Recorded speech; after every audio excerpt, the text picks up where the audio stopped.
अडचणीत असणारा शेतकरी, शेतमजूर, माझा मेंढपाळ बांधव असेल, मच्छीमार असेल, दूध उत्पादक शेतकरी असेल, माझा दिव्यांग भाऊ असेल, अनाथ असेल, ही जी लढाई कित्येक वर्षापासून आपण लढतोय.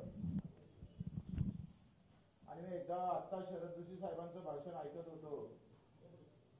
त्यांनी संपाची पुकार त्यावेळेस घेतली, पण ते 30% 20%च त्यांना यश आलं. आणि एवढ्या मोठ्या संघटनेचं आंदोलन त्यावेळेस संपाचं पूर्ण होऊ शकलं नाही. पण त्यानंतर काही काळानंतर या मातीतून जो आवाज आला, तो आवाज या देशाच्या प्रत्येक कानाकोपऱ्यात नेण्याचं काम तुमच्या भूमीने केलं, म्हणून त्याला नतमस्तक व्हावं लागतं. प्रचंड ताकदीचं आंदोलन आपण उभं केलं आणि त्यात अर्थकारण होते. तर आमच्याशिवाय तुमचं जगणं कठीण आहे हे बिनधास्तपणे सांगण्याचं आंदोलन होतं. आमच्या जगण्यातच तुमच्या जगणं खरं तर उरून पुरतं. आम्ही जगलो नाही तर तुम्ही मरता, असंही त्या आंदोलनाचा संदेश होता. आणि मग तो संदेश पुन्हा उठून उभा राहायला पाहिजे. मी रायगडचं 3 दिवसाचं अन्नत्याग आंदोलन केलं, नंतर तेमा आंदोलन केलं, नंतर रक्तदान आंदोलन केलं, आणि मग 7 दिवस अन्नत्याग आंदोलन झालं आणि 8 दिवस पैदल करून आंदोलन केलं. आता चक्का जाम झालाय. सातत्यानं गेल्या 5-6 महिन्यापासून याला दहाड देण्याचा प्रयत्न प्रामाणिकपणे करतो आहे. कारण देशामध्ये सध्या धर्म आणि जातीचे झेंडे फार मोठे व्हायला लागले आहेत. प्रत्येक गावात पक्षाचा गुलाम दिसतोय, पण बापाचं पोरगं मात्र आता हरपलेलं दिसतं. शेतकऱ्याच्या बापाचं पोरगं जिवंत आहे का नाही ते तपासाचे दिवस आले आहेत. प्रत्येक गावात आपापला झेंडा घेऊन ठामपणे उभा असणारा कार्यकर्ता बापाच्या छातीवर पाय ठेवतो की काय, आणि पुन्हा त्याच्या पक्षाचा झेंडा मोठा करतो की काय, अशी अवस्था भारतामध्ये, देशामध्ये दिसत आहे. ते असायला पाहिजे. जर मग सांगितलं का टोकाचं राजकारण करतं तर टोकाचं आंदोलनही करता आलं पाहिजे, आणि सगळ्या जाती पक्षातल्या धर्मातले घेऊन आम्हाला लढता आलं पाहिजे. मी शेतकरी म्हणून जगता आलं पाहिजे. मी मजूर म्हणून मला जगता येतं काय हे तपासलं पाहिजे. रोज आत्महत्याच्या गोष्टी कानावर येतं. साहेबराव कोरपे पाटलाच्या गावात गेलो, एकाच दिवशी 6 आत्महत्या झाल्या. 1986चं हे आत्महत्या पहिली नोंद तिथे झाली. काल परभणीला गेलो, सचिन जाधव आणि त्याच्यानंतर त्याच्या पत्नीनं आत्महत्या 7 महिन्याचं पोरग पोटात असताना केली. वेदना प्रचंड आहे, लूटही प्रचंड आहे, पण संताप मात्र शून्य आहे. संतापाची लाटच नाही. व्यवस्था इतकी वाईट आहे का गावात आत्महत्या झाल्यानंतर त्या गावात साधा बॅनर पण लागत नाही, कोणी आवाजही उठवत नाही. पण जातीत जर थोडं रक्त जरी निघालं तरी रक्तपात व्हायला वेळ लागत नाही. राजकारणी लोकांना आमच्या डोक्यात टाकलेलं भूत हे उतरलं पाहिजे. आमच्या डोक्यातलं भूत उतरलं ना तर आम्ही सांगतोय, आमच्या डोक्यातलं शेतकरी भूत जर अंगात आणलं तर सरकार एका दिवशी आम्ही पाहतोय थैथे नाचायला लावतो. एवढी ताकद. तुम्ही कोणत्या पार्टीत राहा, कोणत्या पक्षात राहा, कुठल्याही जातीचे राहा, ओबीसी राहा, मराठा राहा, बौद्ध राहा, दलित राहा, कोणी पण राहा, पण मला शेतकरी म्हणून जगण्याचं खऱ्या अर्थानं नवीन तंत्र जर स्वीकारलं नाही तर मागचा 100 वर्षाचा काळ आणि येणारा 100 वर्षाचा काळ या मधातल्या अतिशय महत्वाच्या स्तरावर आपण पाहतोय, आपण उभं राहणं गरजेचं आहे. समोरचे मागचे 100 दिवस तर बेकार गेले, येणारे 100 दिवस आमच्या नातवाचे, आमच्या पोराचे चांगले गेले पाहिजे. त्याच्या हक्काची लढाई अधिक ताकदीनं मांडली गेली पाहिजे, मोठी झाली पाहिजे. म्हणून आता पेटून उठण्याची गरज आहे. राजकारणाचं काय जसं एखादी जिल्हा परिषदची तिकीट भेटणार नाही, आमदारकीची तिकीट भेटणार नाही, त्याच्यामुळे काही कोणाचं अडणार नाही. पण शेतकरी उभा राहिला नाही तर अख्खे गावच्या गाव बर्बाद झाल्याशिवाय राहणार. आता गाव मोठं का माझी आमदारकी मोठं हे समजून घेणं फार महत्वाचं आहे. माझं नाव मोठं करण्यापेक्षा माझं आंदोलन कसं मोठं करता येईल यावर चिंतन मंथन करणं फार महत्वाचं आहे. कोण किती भाग घेतला, कोण किती रक्त वाहिलं याच्यापेक्षा माझ्यामुळे कोणाला काय फायदा झाला ते महत्वाचं. लढाई पैशाची आहे. लढाई पैशाची आहे, पैशाच्या लुटीची आहे. ही पैशाचा गेम आहे. हा जातीभेद नाही, अर्थभेद आहे. कोणाच्या खिशातले पैसे किती काढल्या जातं आणि ते कोणाच्या खिशात घातल्या जातं, हा मोठा व्यवस्थित व्यवसाय झालेला आहे. रमीवाल्यानं 1,00,000 कोटी कमावले महाराष्ट्रात. कारण 9,000 कोटीचा टॅक्सच भरला त्यांनी गव्हर्नमेंटला. राज्याला 9,000 कोटी भेटले आणि रमीवाल्याच्या खिशात 1,00,000 दिले. आता अदानी अंबानीचे गेले, व्यापाऱ्याचे गेले. तुमच्या आमच्या मुलाच्या खिशातले पैसे घरदारं विकून वेळ प्रसंगी आत्महत्या करून दिले. आणि कोणाच्या आत्महत्यातून, कोणाच्या मरणातून आमच्या गव्हर्नमेंटला टॅक्स जमा होतो आणि त्याचा आनंद होत असेल आणि ते सुद्धा सडकी बांधणं, त्याच्यातून टेंडरमधून जर आम्ही अर्ध कमिशन खाऊन खर्च करत असेल तर याचं नाव सरकार थोडं आहे. तुम्ही सांगा, ह्या रमीच्या गेममध्ये लुटला आम्हाले आणि पैसा जमा एका ठिकाणी. हाच रमीचा गेम जर ऑफलाईन खेळला गावात तर गुन्हा दाखल होतो आणि मोबाईलवर खेळलं तर गुन्हा दाखल होत नाही. कसले कायदे मोठा कधी कधी तर अचंबा वाटतो. ते ठाणेदार साहेब लगेच इथे गंजीपत्ता खेळलं तर गुन्हे दाखल करतात, पण मोबाईलवर खेळले तर खेळू द्या, ते आता परवानगी आहे. म्हणजे किती व्यवस्थित लूट आहे लक्षात घ्या. सचिन तेंडुलकर त्याची जाहिरात करतो आणि आमचे तरुण पोरं आम्ही पाहतो तिच्यात घेताना दिसतो. आता मग या सगळ्याच्यामध्ये भाव द्यायचा नाही, कर्जमाफी करायची नाही आणि लूट मात्र कायम ठेवायची. म्हणजे रमीवाल्यानं जर 1,00,000 कोटी कमावले असं तर पेट्रोल डिझेलवाल्यानं 7 कंपनीनं 7,00,000 करोड कमावले.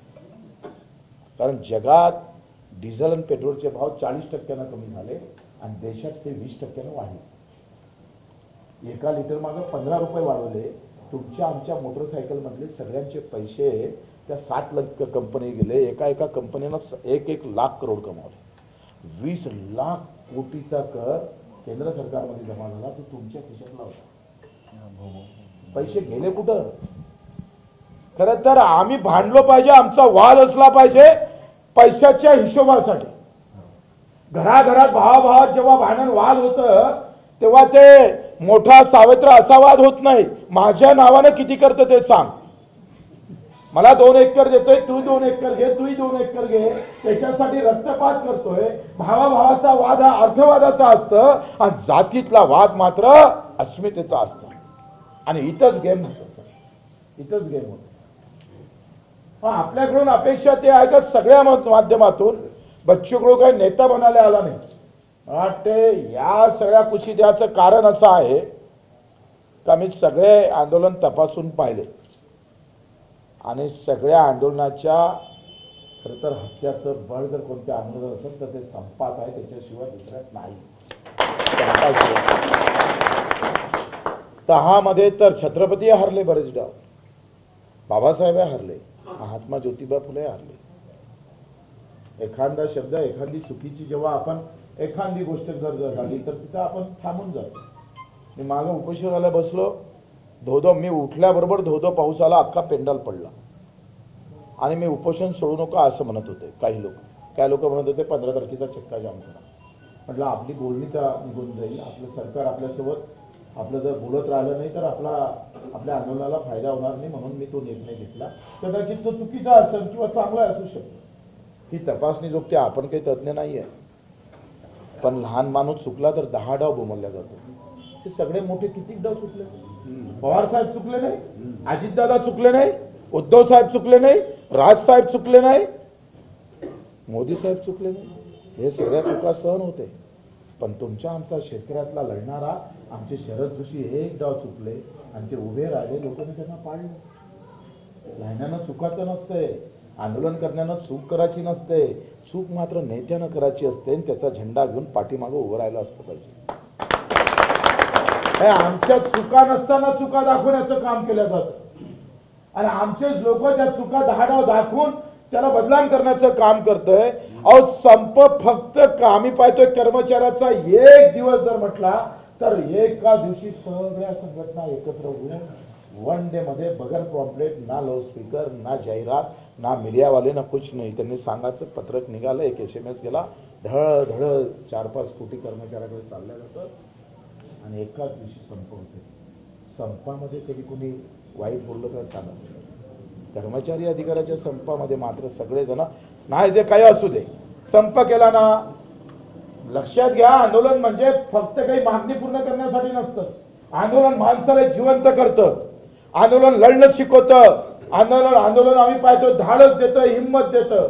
माझा कुणीतरी लढणारा आहे असं ते आंदोलनकारी सांगत असतं. आंदोलनाच्या चौफेर बाजू आम्ही जर तपासल्या तर आंदोलन मागणी तरी फसलं असेल, परंतु ते आम्ही पाहतोय उभं राहण्यात ते तेवढंच मोठं करून जातं.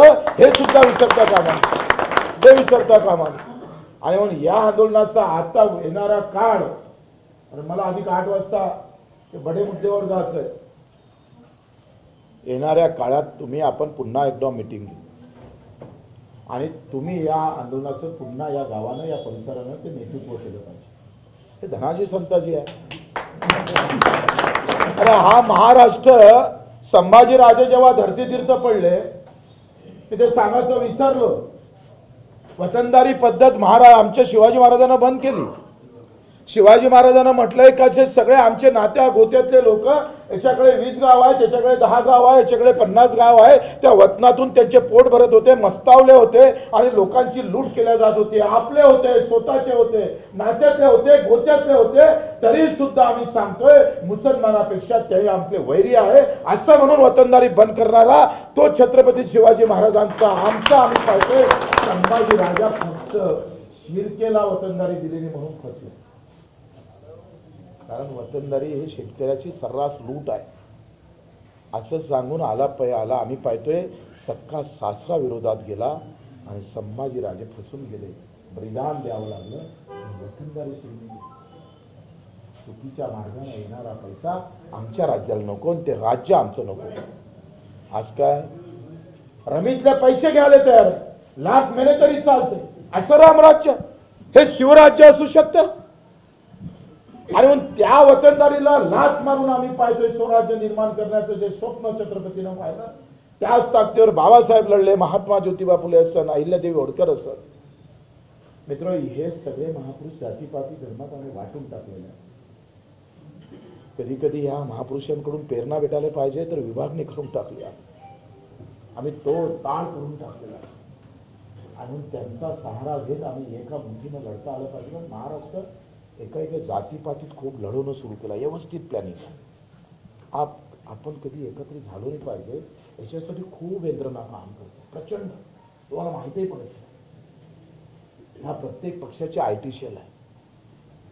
कधी नमाजाच्या नावानं विभागलं जातं, कधी प्रार्थनेच्या नावानं विभागलं जातं आणि व्यवस्थित गावात तू ताट करून आम्हाला व्यवस्थित विभागणी करण्याचं काम. कारण शेतकरी एकत्र झाला तर प्रॉब्लेम आहे, कारण ही लढाई पैशाची आहे.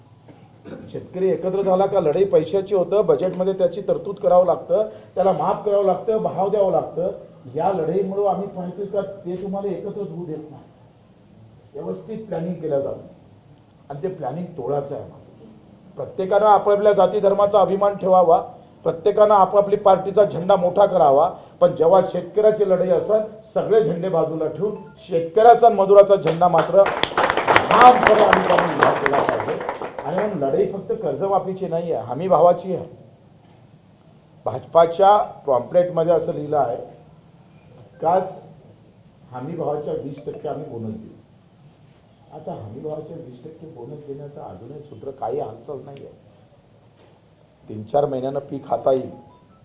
हमी भावही आम्हाला भेटन का नाही भेटन अजून सांगता येत नाही.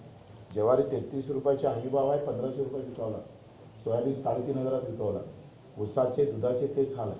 साधा भेसळयुक्त कायदा आम्ही करतोय दुधाच्या बाबतीत करावा, जो इतर राज्याने केला तो महाराष्ट्राने केला पाहिजे यासाठी भांडत आहोत. ते करतो म्हणतोय पण कायदा आणत नाही आणि कायदा आणला तर कारवाई होत. कारण आमचा दबाव संपलेला आहे. शेतकरी म्हणून आमचं अस्तित्व संपायला लागलेलं आहे आणि हे संपूर्ण देण्यासाठी आम्हाला एकत्र व्हायचं आहे.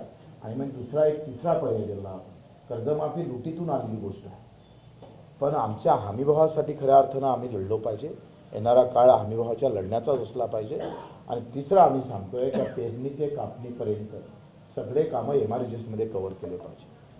आम्ही जर जेटपर्यंत पेरणीचे, कारण मजुरीचा खर्च सगळ्यात मोठा. आता काय चॅलेंज आहे शेतकऱ्याला, तर सगळ्यात मोठा आहे मजुरीचं. औषधीला 40% जातं आणि 60% मात्र मजुरीवर खर्च होतं. तो मजुरी निघण्याची अवस्था अजूनही आमच्या हातात नाही आहे. शेतकरी, सरकार त्याच्यासाठी काही करत नाही. दुधाला तुम्ही MRGSशी जोडता आलं पाहिजे. रासायनिक खताला सबसिडी दिल्या जातं. 448चं रासायनिकाचं युरियाचं पोतं त्याला सबसिडी 1700 रुपये दिल्या जाते आणि 2 लाख कोटीची तरतूद होते. ते तुमच्या शेतात तुम्ही ते खत टाकता, पण सबसिडी कंपनीच्या घरात जातं. 100 रुपये पोते काढले तरी ते 1000 रुपये काढले दाखवले जाते. व्यवस्थित करप्शन चालू. आमचं असं म्हणणं आहे का तुम्ही गाय हे गोमाता आहे, ती जगली पाहिजे, ती जिवंत असली पाहिजे. हिंदू धर्म त्याच्या माध्यमातून कशा पद्धतीनं त्याचं अस्तित्व टिकलं पाहिजे असं जर म्हणत असाल तर आमचंही म्हणणं तसंच आहे. पण त्या गोमातेला जगवायसाठी जर काही पैसे लागतं का नाही लागत, तो भार सरकार घेणार का नाही घेणार. तुम्ही जर युरियाला सबसिडी देत असेल, शेणखताला सबसिडी द्या. कारखान्यातून माल निघाला तर सबसिडी आहे आणि तुमच्या घरातून माल आला तर सबसिडी नो. त्याचा काही संबंध नाही. कारखान्यातून माल आला पाहिजे. जसं रमी आहे ना, रमी एका जणाची आहे म्हणून चालू आहे. रमी तुमची आमची गावात चालू राज्य आहे, ते चालू बंद केली, त्याच्यावर गुन्हे दाखल होते. हे केंद्रीयकरण आहे. एक तरफ पैसे घे तो किसने को अच्छा होगा. आता आपण MRGSला जर दूध व्यवसाय जोडला, 10 गाईला 1 मजूर जरी दिला तरी आमचं पैसे वाचतं. ह्या नवीन मागणीसाठी सुद्धा आपल्याला चिंतन मंथन करावं लागेल. कर्जमाफीच्या आंदोलन सुरू असताना हळूहळू हमीभावाची आंदोलन आपल्याला सुरू करावं लागेल आणि यासाठी मला वाटते तुम्ही पुढाकार घेतला पाहिजे. पून तांब्याच्या परिसरातल्या शेतकऱ्यांनी सगळ्यांनी तुम्ही याचं नेतृत्व करा. बच्चू कडू एक कार्यकर्ता म्हणून तुमच्यासोबत शेवटच्या क्षणापर्यंत सगळ्या नेत्याला आपण एकत्र बोलावा. तुम्ही तो पुढाकार घ्या. मीही प्रयत्न करतो, पण आपणही पुन्हा ते बांधणी करा. मग ते आंदोलन डिसेंबरच्या नंतर करायचं. जानेवारीला जिल्हा परिषदच्या निवडणूक येणार, पंचायत समितीच्या निवडणूक येणार, त्याच्यात तुम्ही विभागून जाणार. कारण मोठं पॉयझन आहे ते. आता तुमच्या आमच्यासमोर एकत्र होऊन जाऊ तर याच्यातले 4 लोक इकडे असणार, 5 लोक तिकडे असणार. तर करावंच लागतं. अगदी राजकीय अस्तित्व आहे.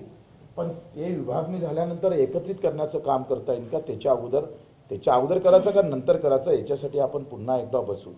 पुन्हा एकदा काही ठराविक 20-25 लोकांचं गठबंधन तयार करून सगळ्या पार्टीतले लोक, सगळ्या जातीतले लोकांना घेऊन मला वाटतं आपण जर एकत्रित त्याची बांधणी केली, इथं सुरुवात केली.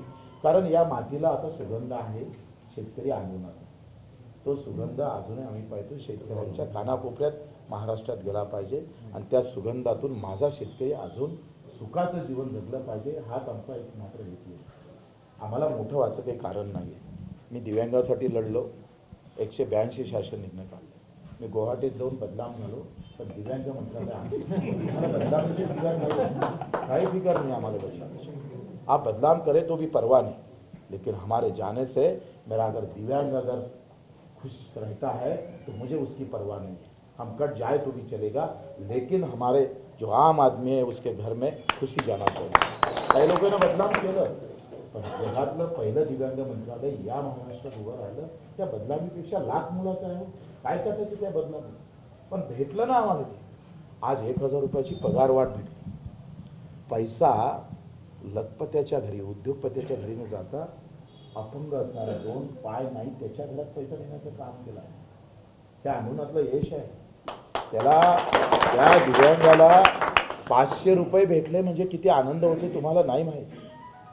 त्याचं कसं जगणं असतं ज्याला 2 पाय नाही, हात नाही, डोळे नाही. त्याच्यासाठी लढणारा उभ्या हिंदुस्थानामध्ये कोणी नव्हता. आम्ही सातत्यानं लढलो. 350 गुन्हे दाखल आहेत. 350 काल परवा अधिक झाले, वाढले. आम्ही त्याची पर्वा नाही केली आणि म्हणून आपण पाहतोय का व्यवस्थित त्याची बांधणी करू. मला अधिक समोर जावं लागतं, सभा अजून आहे. मला वाटतं आरामशीर, मला वाटतं तुम्ही 10-15 लोक, सगळे लोक सगळ्या पक्षाचे एकत्र होऊ, एक थोडीशी बांधणी करू आणि इथंच मिटिंग घेऊ. ते फार जास्त लोकांची न घेता त्याचं चिंतन मंथनाची एक बैठक झाली पाहिजे.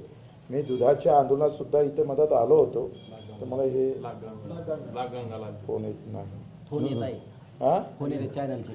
हां हां ठीक आहे. तर मला असं वाटतं का आपली सगळ्यांची तयारी आहे. तयारी आहे. म्हणजे हे धनाजी संताजीचं आंदोलन आहे. इसको नाम ही दे दो धनाजी संताजी. बगर राजाचा लढणारा नेता कार्यकर्ता तयार झाला पाहिजे. या आंदोलनाला नेत्याची गरज नाही, शेतकऱ्याची गरज आहे, मजुराची गरज आहे, मेंढपाळाची गरज आहे. आणि तुम्ही एकदा आंदोलन उभं केलं या मातीतून ते पुऱ्या महाराष्ट्रभर पसरल्याशिवाय राहणार नाही. हा बच्चू कडूला अपेक्षा आहे का लगेच आपण सगळ्या गावाच्या बैठकी घ्या, बैठकी घेणं सुरू करा. यातून एक लगेच समिती तयार करून आम्ही संपर्कात राहू. धन्यवाद. जय हिंद. जय शेतकरी.